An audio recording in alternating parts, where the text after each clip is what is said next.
First of all, thanks for letting me have you. Like I said, I'm Coach Eddie. I'm head football coach at Clear Springs. I'll talk to you a little about quarterback play with some base fundamentals and kind of tell you the history of where we kind of evolved through offensively. I started out in Seguin, Texas. That's where I grew up. That was my first job. All right, we were spread, slinging around there. My first stint at Springs, we were air raid, throwing it all over the place. Always in the gun, never under center. Then 3 years ago, I got an opportunity to go work for at Katy High School. Okay, learn a different scheme. If you know anything about Katy football, they're not in the gun very much.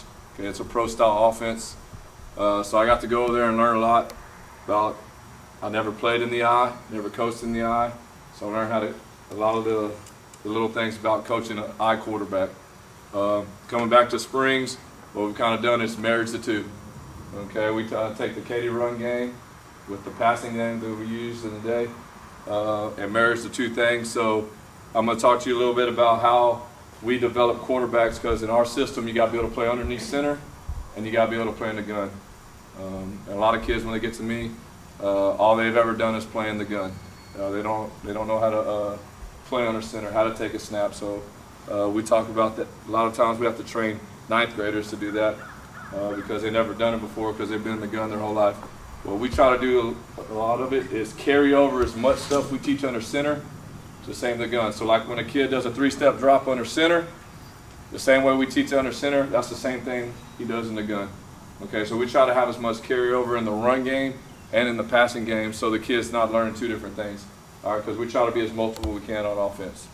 So that's a little bit of how we evolved offensively, because I think in the end to win football games, big football games, you're going to have to be able to run the football some. And back in the day, when we made our run in 2009, we couldn't run the football to save our life. All right, and it hurt us when we got in the playoffs against some good football teams. So I think you got to be able to do both. All right, more balanced you are, all right, you keep defenses off balance. Biggest thing, you'll be surprised I'm going to talk about, I know it's basic, all right, is the handoff. How many kids get to us that don't know how to properly hand the football off? And I'm talking about under center or in the gun.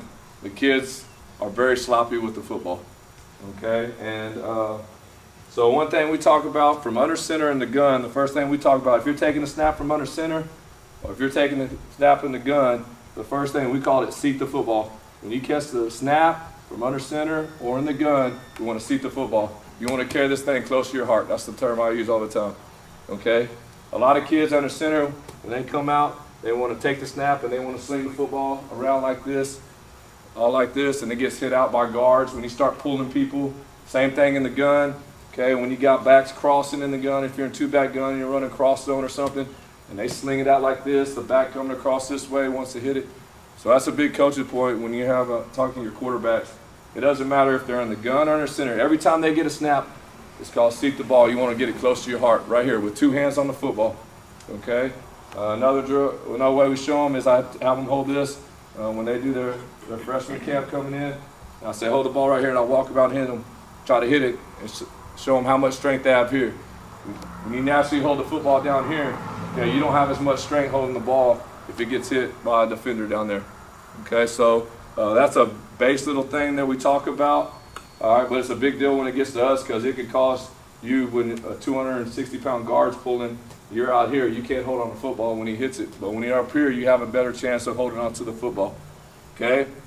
Also, us in the eye, when we have handoffs, we don't want our kids to extend the ball with one hand. Okay?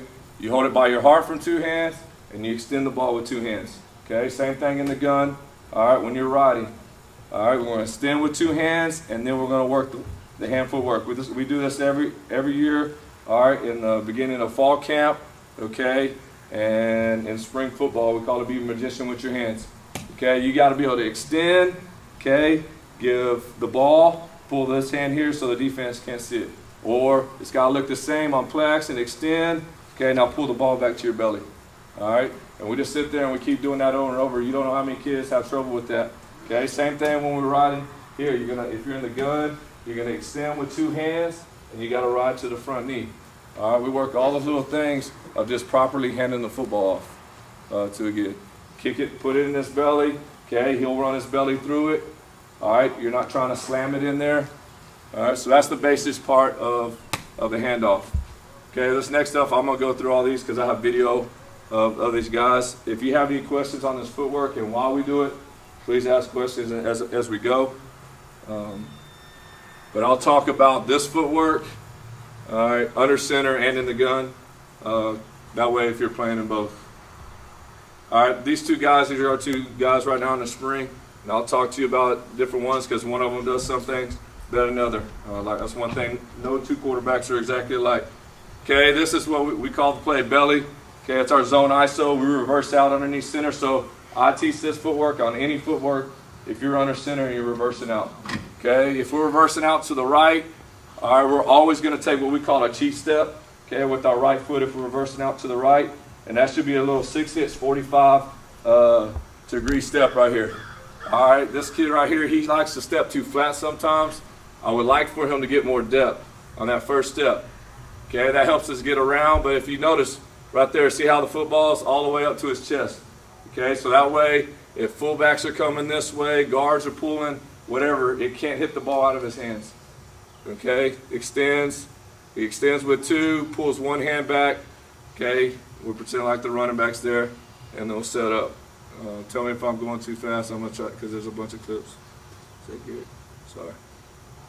Okay, as you say, Garrett right here, see his first step, that's more what I would like on this, on the reverse out. It's more at a 45 getting some depth.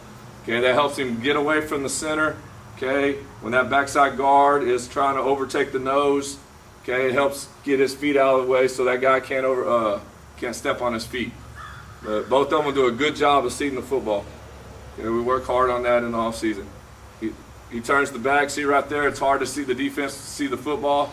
He extends, brings the other hand down.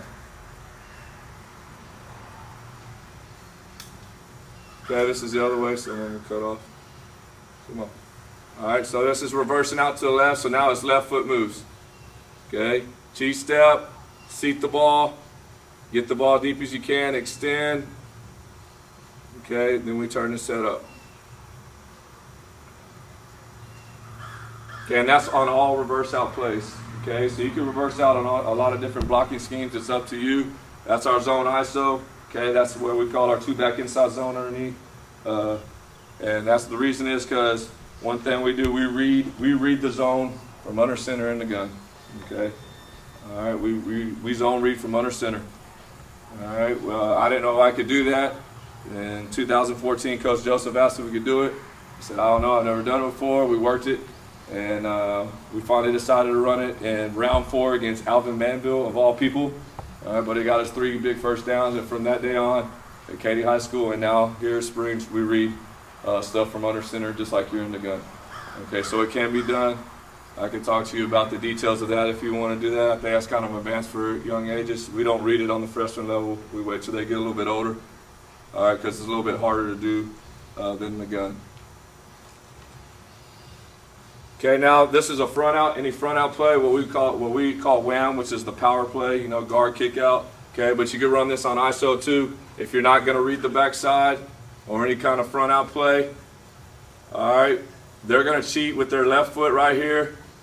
Okay, get depth. Okay, at 6 o'clock straight back, we're trying to explode off the ball, extend the ball to them and get it deep. Okay, we're really concentrated on cheating with their feet here and driving off the football. Okay, we're trying to get it to them deep. Sorry, the film's up. Okay, but they do a good job of getting off the ball, but as you can tell, every one of them, they bring the ball, both times they bring the ball to their chest so you can't see it, extend it, then set it up. Okay, this is going to the left.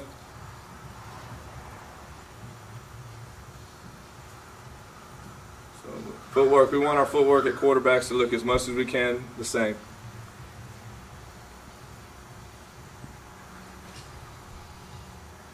Okay, now, this is the one we have trouble with the most is because we want a false step. As you can tell right here, this quarterback false step, this is when we're running outside zone, sweep under center. All his weight should transfer to his left foot and drive off his left foot. The first foot that should move is his right foot. He false stepped right there. Y'all see how he false stepped with his left foot? Okay, that will cause him a lot of times because if our backs are hitting it like they're supposed to, that back's going to beat him to the edge. Okay, so we don't want that right there. But he's stretching. Okay, he's stretching. All right, that's an outside zone, and then we're going to set up outside because the whole line's moving with us. Is he coming too flat there? We want him. All right, we teach clocks. Okay, we teach clocks. So 12 o'clock's right there. So going to the right on stretch, we want to step at 4 o'clock and adjust to the backs. Okay, because our backs cheat up some on stretch, and we got guys that can run. And if we don't get out there fast, we ain't gonna get to them. Yeah, because that almost looks like an outside veer. Yeah, it's trying to hit outside. We're trying to hit the football outside the tight end. Yes, sir. So his landmark, the running back's landmark on this is 1 yard outside the tight end. That's where it's the landmark of where he's stretching this. Okay, now we say it's going to hit out there. That's a D-gap play. But remember, the line's stretching and running. So the ball could hit right here. If he's aiming right there, it could hit out there, or it could hit right here. But that could mean that it's sitting between the guard and the center because the line's running. So it could end up being an A-gap play because all the gaps are moving. Okay, so.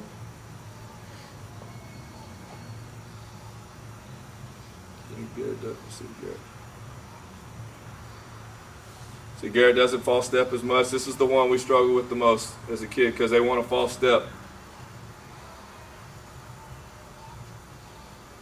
But out of the gun, when we run stretch, our footwork's exactly the same. We're actually a little flatter, okay, out of the gun, because you got to, because he's behind you. So he does a better job. See, he does a better job over here of pushing off that right foot and going.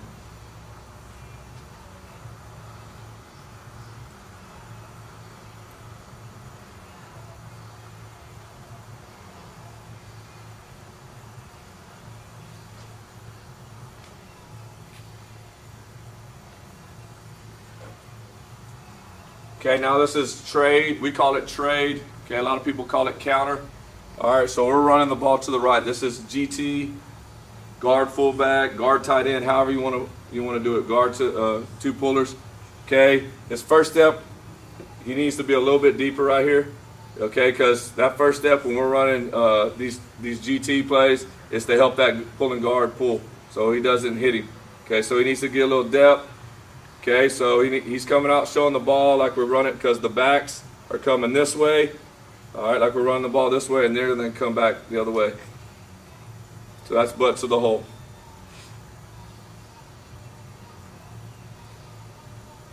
But we do these drills every day with our backs most of the time. In the off season, we'll do it by ourselves, but in the season, we never do these by ourselves. We're always with the backs. Okay, we call it play polish. It's a 12-minute segment every day. Okay, as many reps, and if y'all need me to, I'll talk about how we'll rep that at the end. I could draw it up on how we do the play polish drill to get everybody's moving. Okay, no one's standing and watching.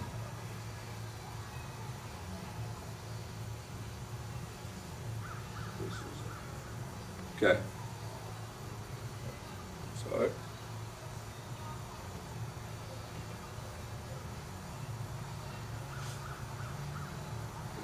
What's up, fine? You want to help me for a second? All right. This is probably easier to talk. Okay, I learned this going to Katy High School. I don't know how many of you run toss sweep underneath center. You're going to stand over their way so I can pitch it to you. Okay? Because I always thought, even when I played, you want to sling the football. But if you watch Katy football, they're going to run the toss, what they call pits. That's their bread and butter. Okay, and one thing they talked about when we went over there is how to pitch the football. That's the one thing I had to learn. All right, because the backs there want dead pitches. Okay, they want their eyes to be up. So how we teach it over there, all right, same thing. When you seat the football, if I'm running pitch that way to the right, all right, when I seat the football right here, you're going to be here, and all you're going to do is just push it out like that. Okay, so it's from his heart, and you're going to push it out on the pitch. Okay, it's easy for the back to catch because he's slide stepping. It's a dead pitch. It's easy for him to catch. It's not slung at him or anything like that. So that is one different way, because I know a lot of kids, their habit is they want to bring the ball back and sling it as hard as they can. Well, that young man's running at you with the ball going faster, and he's trying to read his keys. Okay, so we're making it harder on him. Okay, also when you sling it like that, it's harder for him to adjust. If I give him a dead pitch like that, he could adjust and run downhill at it. All right, if need be. All right, so That's one thing right there. Thanks, Wade. Should have made those guys come. So Renfro Yoji. Okay, so as you can see right here, okay, we did not do this last year, all right, for multiple reasons. We got there late, and we had a kid at quarterback, and I did not want to take a chance to get hurt because we didn't really have a guy behind him, and this guy was pretty good. He was a game changer at quarterback. He went to Tennessee, so I did not want to take a chance of him leading up on the pitch, just to be honest with you. All right, because we did not have a kid behind him when I first got there that was ready. So as you can see, when we run pitch, okay, we reverse out. You can see how Chance, he brings the ball to his chest, and his hands go straight out, okay, and then he's going to turn and lead up on force to clean up. Okay, so their lead block, our quarterbacks are going to lead the block on the pitch. Okay, as you can see now on this cheat step, it's a reverse out play. They're supposed to be, as you can see, they get flatter because we're getting all the way around. Flat, get around, push out, get downhill. This is Garrett. Okay, boom, run the curve, get downhill. But it's all dead pitches. It's easy for the back to catch. Okay, to us, all right, talking a little, I know this gets into schemes. Pitch to us is not always going to hit out here. Okay, pitch to us, get hit behind the guard. Okay, it can hit from B gap, okay, all the way out to D gap to us. Okay, now very seldom is it going to cut out. Okay, so our running back steps, like it's not when he runs the ball, or we're running pitch and we're running pitch out, it's not just run straight to the sideline. That's not how we run pitch. Okay, his first, it's going to be open, crossover, square. He's downhill at the tight end. Okay, we're reading the in-man line of scrimmage. All right, so we're not trying to get out here. That's why if you're asking, why is he not pitching the ball way out there? It's because we're not necessarily going to hit the football out there. It's easier just inside out than outside in. So that's why I'm standing right there, because we want our back to be downhill first and then bounce the football.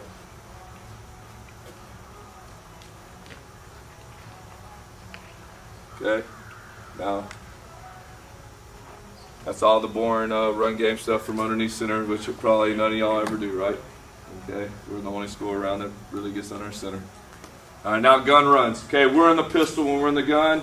All right, so I'll talk about, because they only know pistol gun footwork because we don't do anything else. So I'll talk about this on a video, and then I'll talk a little bit how we taught the gun footwork when they were offset. Okay, well, the pistol, okay, all right, we want our butt to go the hole on most things. Okay, what we teach them in the gun, if our butt went to the hole underneath center, so if we reversed out under center, like if we run the ball to the right and we reversed out under center, then our butt's going to go the hole in the gun too. So that way he's open the same way. All right, so if we run in 43 belly, what we call 43 belly, all right, he reverses out underneath center. If we call 43 belly in the gun, he's going to put his butt to the hole just like you would to him. So the kid's mindset is my butt's still to the hole. Okay, when we want 47 trade underneath center, where guard tackle's pulling, okay, he's going to reverse out like this. Okay, 47 trade in the gun, his butt's going to turn like this too. So the kid's butt is still going in the gun. When we run power under center, okay, we front out. Okay, so when we run power in the gun, we front out. So that way the kid's mindset doesn't have to change. Y'all kind of understand? That's why we try to have carryover as much as we can. Kid understands if I reverse out in the center, which is essentially his butt to the hole, I'm putting butt to the hole in the gun. Okay, so that way as much carryover as possible. All right, now with us in the pistol, okay, our back is 7-8 yards, all right, off the ball, which is 2 to 3 yards behind the quarterback. Our toes at 5 in the gun, they're 2 to 3 yards behind us.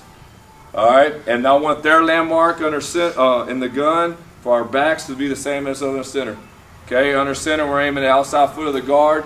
So in the gun, all right, we're trying to aim at outside foot of the guard. So in order for that to happen, our quarterbacks really have to clear the midline.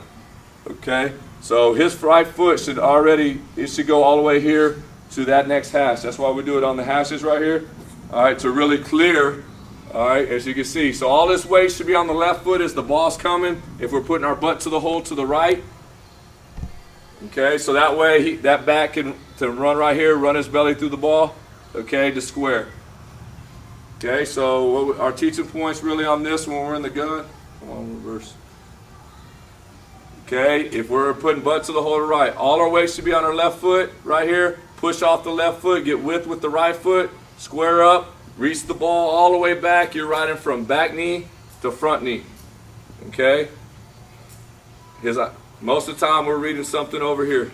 Okay, it could be a lot of different things depending on the front and what the play call is.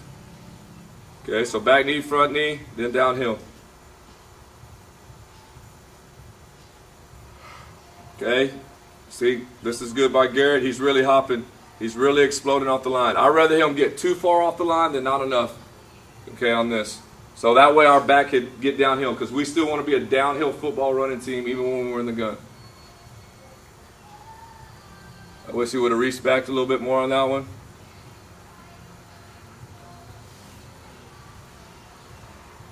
Okay, this is just the other way. Now all his weight should be on his right foot. Okay. Chance really explodes. That's good. He's getting 1 yard off the midline. That's what we want. Get 1 yard off the midline. That way the back can hit it front side all the way to back side.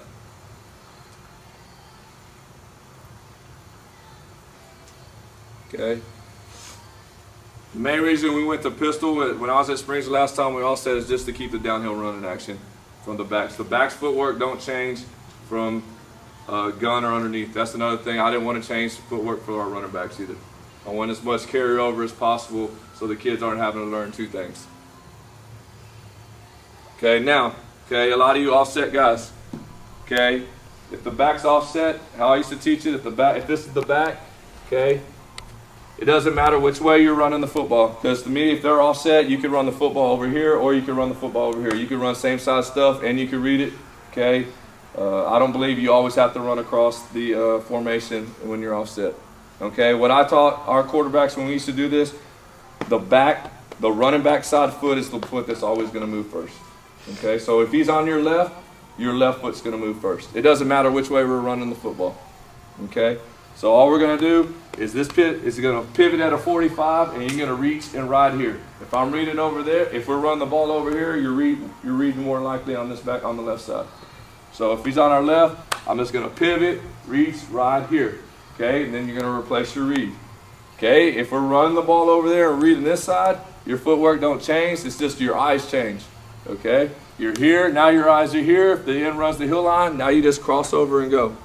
Okay, so your first two steps are always going to be with your running back side foot. It doesn't matter which way we're reading. All right, we're going to ride here. If he tells you to pull, left foot moves. If I pivot here, the read's over here, it tells you to pull, my left foot moves. Okay, so the footwork doesn't change either way we go. If the running back was on the right, offset right, then my right side foot would go. Okay, everybody kind of understand that a little bit? Going back to your clock analogy. So you're telling him to step to 6 o'clock. No, this is 5 and 7 on this. Okay. Okay, we don't want to get square. When we're in the pistol, we want to get to 6. So we're going to clear midline, step to 6. Okay, if you want to use a clock. Okay, if he's offset like we used to, all right, I'm going to pivot to 7 here, to the right. I'm going to pivot to 5. Okay, we do everything with our footwork with clocks. And 7, no matter whether you're running this side or back across? He's going to slide over, run his belly through the ball, because we got to be able to see that. If we open up too much like this to 6, you're not going to be able to read this backside in if you're running same side stuff. Okay? If you're just running across stuff, then you could open up all the way to 6. Okay? But if you're reading same size stuff, you got to stay here at a 45 so you get your eyes over here. Because as soon as I close like this, I can't see Coach anymore over there. Okay, I was thinking more the front foot would have to move some too, because you didn't want to cut him off or what. You know what I'm saying? Yeah, I got coming you. back across. Yeah. Oh, if he's coming over here? Yeah, if he's coming over here, you need to get out of his way as a quarterback, right? Bro, you want to come do the running back footwork? What we got? Yeah, let's do it. What you got? He wants to see a cross zone on how we're not going to hit foot. Roko's running back, so I know he knows how to do it. So right there, I'll say. So we're just going to run to the right. All right. So look, if I did this and I said hi, he's just going to slide over and look and run right there. Okay. So he shouldn't hit me. Okay. He should slide over. He's attacking the guard too on the zone most of the time. Okay. Most people are aiming point on the inside zone is either inside foot, butt crack, or outside foot of the guard. Okay. It doesn't matter if he's offset or if he's in the gun. Oh, if we're in a pistol. Okay. Okay. The footwork changes a little bit for him. That kind of cleared up. He thought we were going to hit our feet. Yeah. Well, I was thinking like if you were really targeting in between guard and tackle. Yeah. Now say Okay, say we're running stretch out of the gun. Okay, and he's right here. Now the footwork does change. Okay, we don't run this much, but the rule doesn't change. The running back side foot still moves first. So if Coach Rowe's running the stretch right here, I'm going to clear and let him run the stretch like that. Okay, so the footwork does change if you're running outside plays. Okay. Thanks, Coach Rowe. Does that answer you? Thank you. Can I see how we won't hit each other? Yeah. Yeah, so you have to adjust your footwork a little bit. We don't do that anymore. Hey, I'm gonna tell you what we tell him, like what he's saying. If your foot does hit the quarterback, then the running back is wrong. So what we're saying, because he's saying aiming for the guard's butt. If he's aiming for the guard's butt, he'll never hit his foot. Yeah. Okay. But if he's running laterally, then Right. he's gonna hit his foot. Okay. That's why we work mess drills, what we call play polish every day. I'm sure they do the same thing. You just work that footwork over and over together where you don't have to think about it anymore. And I could kind of go over that. Yeah. Okay, throwing mechanics. That's probably the stuff that I want to talk. Okay, one big mistake that I think a lot of people make, okay, because I have a 9-year-old son too, is with this thing right here. They try to give him something bigger than this too fast. Okay, that causes you to naturally have bad mechanics throwing the football. Okay, if I gave my 9-year-old a high school ball, the first thing he wants to do, because he's not strong enough, is take the football down here. Okay, and that's a big no-no. Okay, playing quarterback. Pitching, all that kind of stuff. I play both sports. My brother was a pitching coach. They want to get it like that. Quarterbacks, Okay, you don't want the football to go down. Okay, you want to be short and quick, get the ball out of your hands. And I think one of the biggest things that could help young kids do that is not to give them a big football too fast. Okay, so keep them in a smaller ball as long as possible. Okay, in my opinion. Okay, now how I teach the grip. Okay, we start with the middle finger. All right, we tell them put the middle finger right here, all right, on the back of the laces. Okay, that's the first thing I teach. It's the middle finger. The second thing I teach is the thumb. Okay, if this black stripe, okay, our balls are white. If it went all the way around the football, this thumb needs to be on this side, the middle fat part of the football. Okay, all right. After that, those other 3 fingers can go wherever you want. Okay, each quarterback's different. All right, like when I threw, I only had maybe those 2 fingers on the laces. I know this ball's little. My pinky was never on the laces. Okay, some guys like putting their index finger on the point. Some like it being here. Each quarterback's going to be different. I wouldn't let them figure out where it's more comfortable for them on those fingers right there. Okay, but why these 2 fingers? Okay, just like basketball, baseball, okay, you don't want, all right, the football like that where you can't see anything. It's called choking the football. All right, I told guys that play baseball and football. Okay, if you're throwing a fastball, you're going to put the ball all the way back in your hands. No, that's how you throw a changeup. Well, we don't want to throw a changeup in football. Okay, so old coach back 15 years ago that I had, all right, he showed me this trick that if your thumb's on the white part right there, it's naturally going to do that. But as soon as your thumb slides on this side of the white, it naturally makes a little cup in there. Okay, so those are the 2 things I teach on the grip. Okay, middle finger there, thumb on this side of the white, that will naturally create the cup. The other 3 fingers go where it feels comfortable for you. And each quarterback's going to be different. Okay, so that's kind of the grip. Any questions on the grip? Okay, but I hit that up every year with them. Any camp I do, and if I think they're choking the football, all right, when I see it like that, I say check your thumb. And most of the time it's because it's on the white. Okay, as soon as you slide it over, it naturally keeps that cup in there, just like you would if you're shooting basketball or throwing a fastball in baseball. Okay, throwing mechanics. We redo this. This is the same way we warm up every single day. This is our routine. All right, from January to now that we have our spring game tomorrow, they'll warm up this way. To how we warm up before games. All right, we want to warm up in a routine because we're trying to develop habits. Okay, the first thing we do is right knee. Okay, and we call this drill right knee 90-90. All right, what they're concentrating on, all right, we're just breaking it down. All right, is from right here, we have the top ball, top of the numbers, is we want the ball to go here, straight to 90-90. That's why we pause, because I just want them to think for a second. All right, from here, I want the ball here to up and out, as fast as we can. Okay, that way, all right, they're not going down like this. We like to break the thing down. Even before a game, just it's either 3 or 4 reps. It's just another mental rep of taking the ball up and out. Just creating that repetition and muscle memory. Okay? So this is 90-90. This is how we started off. Okay, so that's the first thing in this drill he's concentrating on. The next thing he's concentrating on is driving the elbows. Drive both elbows at the target. You're driving this elbow at the target, and this elbow should follow. Okay? So let me see, make sure this plays. Okay, so Chance goes up and out. He drives down. Okay? Exaggerate the follow through.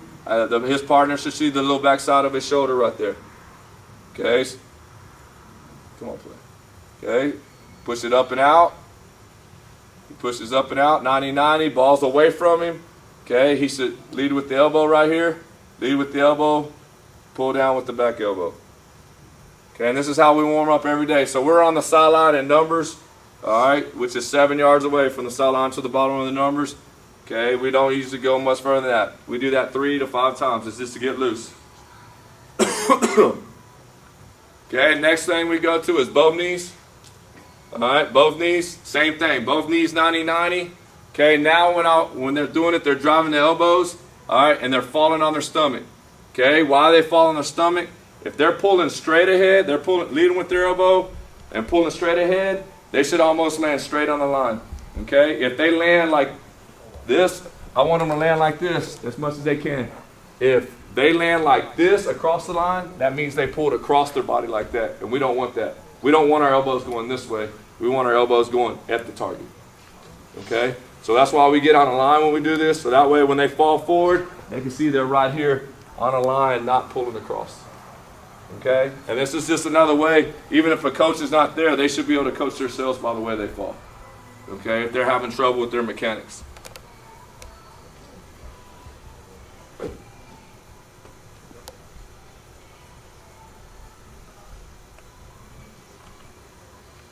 Okay, this is the other quarterback.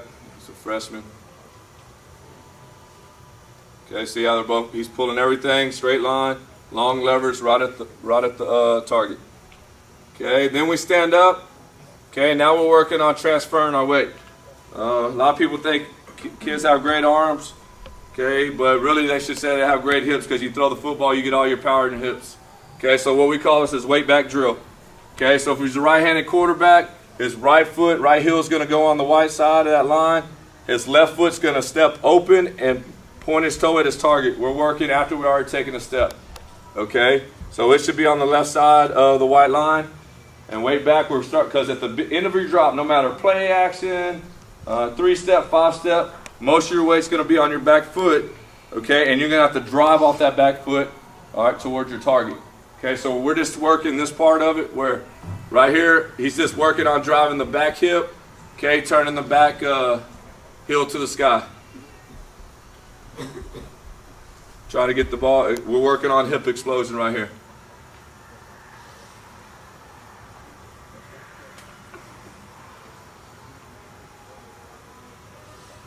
Come on, play. Okay. After we do that a few times, okay, now we're doing what we call line drill. Okay, now on line drill, come on, go back to the beginning. Let's go to look, Ricker, maybe Ricker will do it. There you go. Okay, now on line drill, now both heels are on the right side of the line if you're right-handed. Okay, so now both my heels are right here. Now we're stepping, okay, to where we were just were. Okay, and he should be able to check to make sure that his foot clears the line. Okay, because in order for his back hip to get through, that left foot has to clear the line. Okay, if it lands on this side of the white line, that means he's locking his front hip and he's losing power. So if I'm throwing to that camera right there, okay, if I step right here, I'm locking my hips and I'm working against my body. Okay, so this is just another drill, okay, because usually when we're doing this, these two quarterbacks are here, the other two quarterbacks are there. Every quarterback we have in the program is doing it, so I can't see all of them. But after they throw, they should be able to step, boom, look down, okay, I cleared the white line, I'm good. Okay, so it's just another way they can coach themselves. Okay, and we'll do this. Okay, and this is just the same drill. We're just doing it further back. Okay, and how we do that, how we warm up. See, Chance doesn't get his hips open all the way on that one. Okay, but he should be able to correct himself on that. Good play. So, Garrett, see, they're throwing further. Now they're going from half, so they're really having to drive that back hip right here. Okay? Your upper body shouldn't change much. Your lower half should change. The deeper the ball you throw, okay, you should drive more off your lower body. That's what we're trying to work right here. Okay, and how we do this weight back drill. So after we do right knee, both knees, we stand up, right? So we're from the sideline to the hash. That's how far we are. Okay, we do 3 to 5 weight back drills depending on how much individual we got. Okay, then we do line drill from that same distance. Okay, 3 to 5 times. Then the quarterback moves to the opposite hash. We go to weight back drill where we're just driving the hip. Okay, then we go to line drill, all right, and throw. Then that quarterback moves all the way to the half. To the other number, top of the number. Do the same thing. Then we get all the way to the sideline. So we should be able to, that's 53 yards, 30 yards apart. We should be able to stand there with our feet still and just drive with our hips and be able to throw. That's our goal, is to throw the ball 50 yards at a varsity. If you're a varsity quarterback, you should be able to do that. Okay, so that's what we're trying to teach them. Use your hips, use your legs on this drill. Okay, this is if you throw on the run. Okay, all right. It's just all he's doing is jogging down the line. Okay, jogging down the line. He should be able to run with his front shoulder closed at his target. Okay, when he throws, finish through his target. That's why we do it on the line. As you can see, that's why we stay there. Come on. I want him to be able to run through his target. Anybody that throws on a run, you want them to run through the target. Because a kid, their biggest thing they want to do, if I'm rolling to the right and I'm throwing over here, they want to keep running to the sideline and throw over here instead of running through your target. Same thing to the left. Okay, so in this drill, in practice, if we're doing 7-on-7, all right, even in team, because our quarterbacks aren't live in team, after they throw the football, they have to run through the line of scrimmage at their target. Okay, are they going to do that in the game? No, they're not. Okay, but it's a habit of getting them downhill. So in practice, they throw it to the receiver. If I'm throwing it to Coach Allison, he should throw it and just keep jogging through the line of scrimmage, just so I know that he's getting downhill. That's just another mental rep of getting downhill.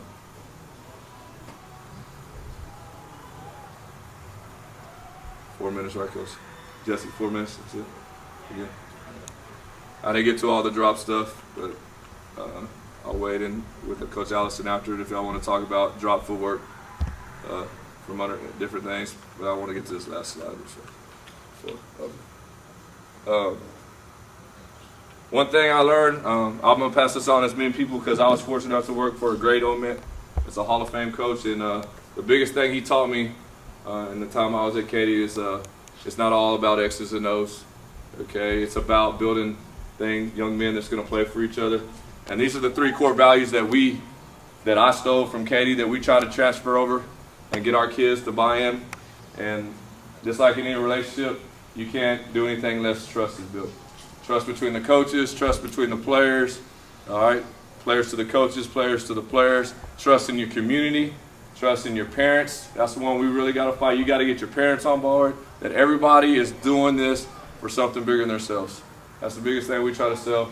Everybody that's part of Clear Springs football, from the community to the parents, faculty, all right, Clear Springs football is bigger than that one individual. If I decide to leave Clear Springs, they're still going to have Clear Springs football. If a kid decides to go, they're still going to have Clear Springs football. And they got to understand that, okay, that it's not always just about them. It's something bigger than them. And that's what we're trying to preach to them. Discipline. Okay, you got to be disciplined. That's our second core value. We're going to try to out-discipline you in everything we can. That's one thing we had to fight a little bit when I first got there. But our kids got really bought into it. All right, because honestly, when I was fortunate enough to coach in those 32 games at Katy, we beat some teams that were probably more talented than us because we were more disciplined than they were. That's the bottom line. They were way more talented than us, but those kids over there, Coach Joseph's been doing it since 1982 there, that they've done the same thing over and over, and they do it right. All the time. Everybody works together. They care for each other. And the last thing we preach is just do your best. If you're a 5'2" kid, you play like a 5'2" kid if that's the best you can, and you give us the best you can to help that program, either in scout team or whatever it is we're asking you to do. If you do your best at whatever job we're asking you to do, you're going to make us better. Okay? It doesn't matter, like we said, 16 string player or first team player. We're going to expect great effort from you, and we're going to hold every one of them accountable. Just because you're good doesn't mean you're going to get away with stuff. All right, because you're good. You're going to be held to the same accountability on effort, because it doesn't take talent to give great effort. And those are the 3 core values that we preach all the time on. And if you get your kids to believe in that, which I think it carries over in your family, okay, in your workplace, if you can get people to trust, be disciplined in what they do, and do the best in the program or the business or whatever, it's probably going to be pretty successful. So that's what we talk to our kids all the time. Here's my contact information. If you want to write it down, I'll feel free to talk to you. I'll share this video with you if y'all want the video clips, because it has every pass drop that we do from under center and in the gun on there, so you can look at it. You can use it to teach your kids. You're welcome at any of our practices. Our spring games tomorrow. Clearbrooks already going to be there at 10 a.m. All right, scouting us. All right, and we're trying to get the community built up around Clear Springs, just like Coach Allison is over here. So if you have young kids, bring them out there. At the end of the game, they're going to be able to come on the field, meet our players. They're going to put them through a few little drills, sign autographs, whatever, and for them just to get some positive in the community to the young kids out there that we're trying to do the good things in Clear Creek ISD and football in general in this whole district. And all 5 of those guys work together, all 5 coaches here. So I'm pretty sure if you reach out to any of the 5 head coaches here in this district, we all got the same goal, just to build these football programs up with good quality character and be successful and be competitive and be known that Clear Creek ISD has good football. But thanks for having me. Feel free to contact me if you have any questions.